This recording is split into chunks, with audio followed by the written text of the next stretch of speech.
सखी सावली काव्यांजली। अरे बाबा तू काय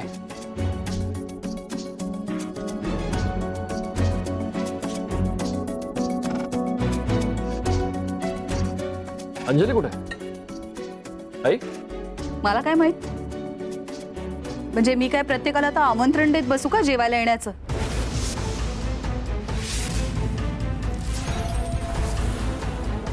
ज्याला भूक लागली असेल तो येईल आणि जेवेल। एनिवे मी तिला बोलवून आणतो।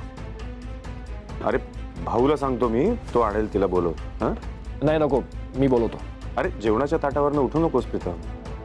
बाबा अजून सुरू नाही केलंय, एका मिनिटात आला।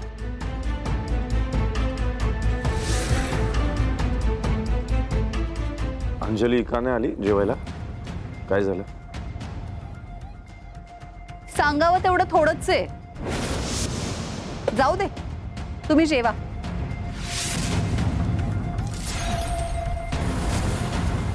अगं बाई, म्हणजे तुम्हाला माहीतच नाही काय झालं? हो सकाळी केवढा गोंधळ झाला।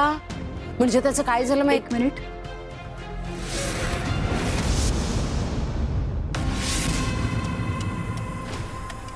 तुमच्या लाडक्या सुनेनं काय केलंय माहितीये का तुम्हाला? नाही।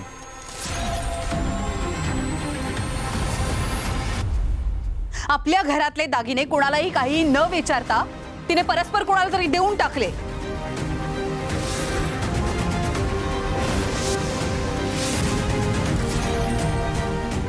काय?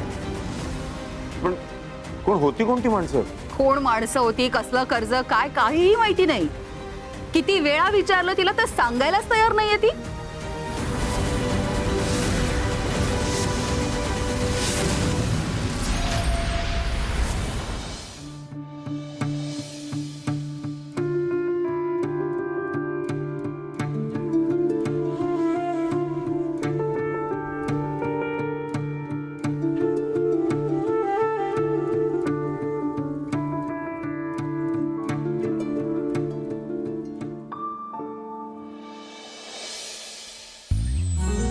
Hi hello.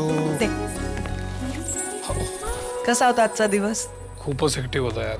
माधव. हा माझा चष्मा तुटलाय, नवीन करायला लागेल रे. हो करूया. बाबा शाळेची फी भरायची आहे। हो शाळेची फी भरूया भरूया. अरे हो जीजू, मला त्या बिझनेसच्या नवीन कोर्स साठी जरा पैसे हवेत. ओके देऊया. माधव आता काय, चहा? तू एकमेव अशी आहेस जिची कधीच कुठलीच डिमांड नसते. असं कसं आहे ना काय? तुझं स्माइल सुख कळले। अरे हसून दाखव।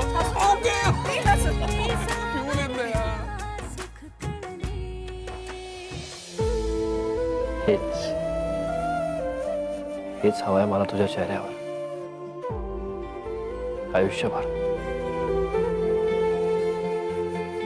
यांचंच बघ ना, माधव समोर जबाबदाऱ्यांचा डोंगर आहे,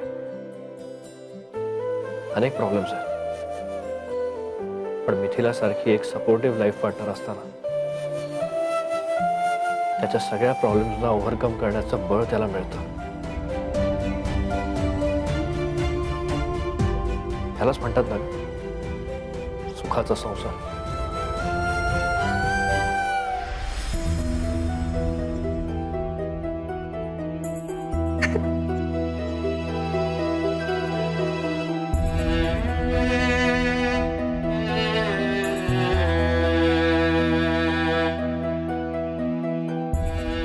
आपल्यालाही असाच संसार करायचा ना अंजली। जे काही मनात आहे सगळं बोल ना मला। तेच तर जमत नाहीये मला प्रीतम। इकडे बघ, काय चाललंय तुझ्या मनात? काय सांगत नाहीस मला? तुला कळतंय का हे सगळं तुझ्या मनात असं ठेवून तुझीच घुसमट होती? चांगलं नाही तुझ्यासाठी। मी आहे ना सोबत, कर ना शेअर काय झालं। आणि हो, सकाळी मी जे काही बोललो ते रागाच्या भरात बोललो। I am really very sorry, please मला माफ कर। प्रीतम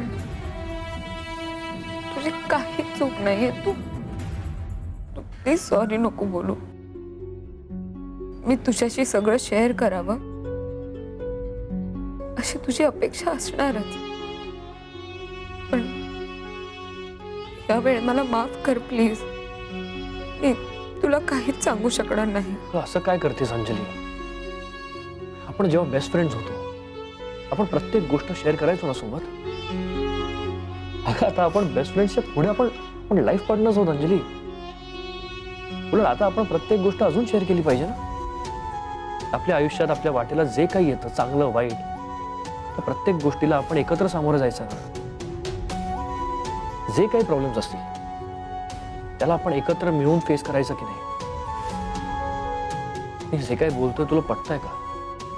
हो प्रीतम, मला तुझं सगळं पटतंय. मला सांग,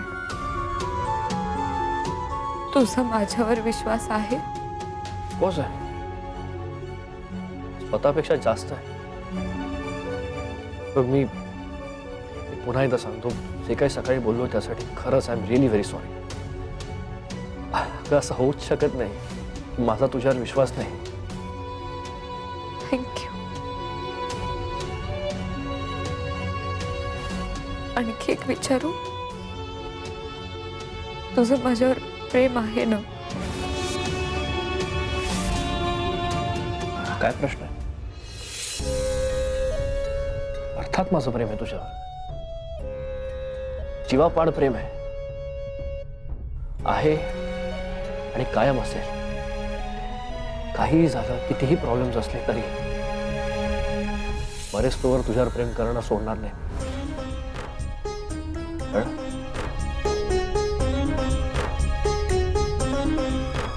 मग मी काही चुकीचं केलं नाहीये हे लक्षात घे. आणि मला नेमकं काय झालंय त्याबद्दल कधीच विचारू नकोस. मी तुझ्याशी खोटं बोलू शकणार नाही प्रीतम.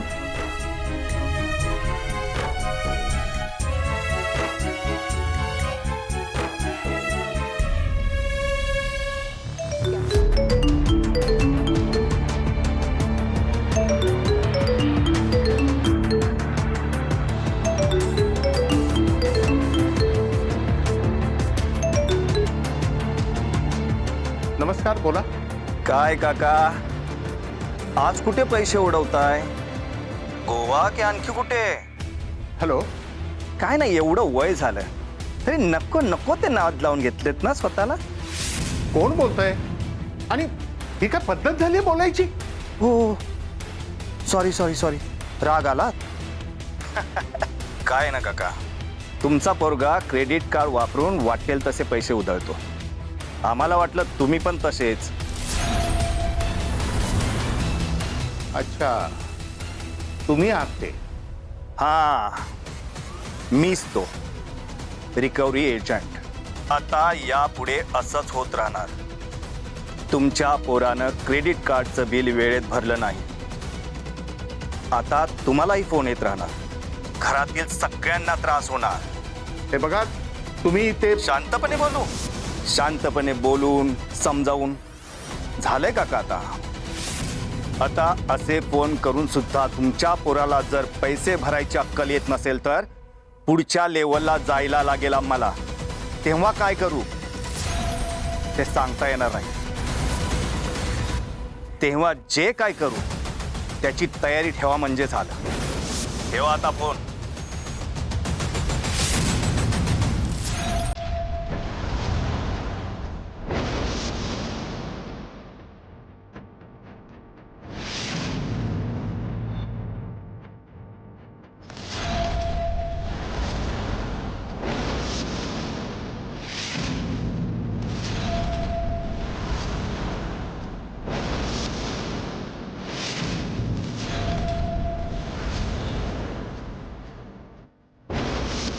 सगळं मॅनेज करणारी आदर्श सून आहेस ना तू काव्य.